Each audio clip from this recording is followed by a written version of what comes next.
Mas ainda nós temos profissionais de DEM, do Departamento de Belasting, junto com o DWZ, Legislação, também o Ministério de Finanças, junto com nós no Parlamento, para assinar uma explicação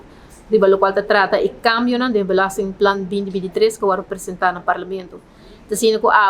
Parlamento tem deadline para entregar pergunta arriba o conceito de lei aqui, e cambio,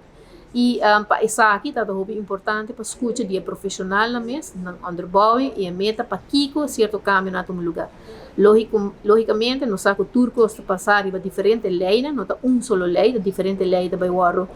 cambiar riba certo componente, não tudo isso aqui conjunto com a subida de 1% de BBU.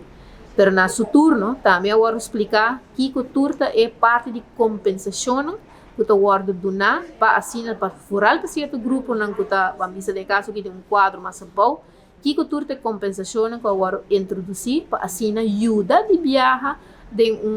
vamos dizer de resultado final de subida aqui. Compensação aqui, o viagem para o grupo de entrada não mais bom para assinar não sentir efeito, logicamente a intenção está, sim, para, no caso aqui, seguro, para não somente barra gasto do governo, mas também para por barriça entrada, para assinar de agua, se vai, país aruba por produzir surplus, mirando o hecho de grandura de débito que tem. Em todo caso, nós estamos agradecidos na explicação, todos que estão presentes, têm a oportunidade para fazer perguntas de viagem, e nós percebemos que ela vai ter uma direção técnica também, desde parte de belasting,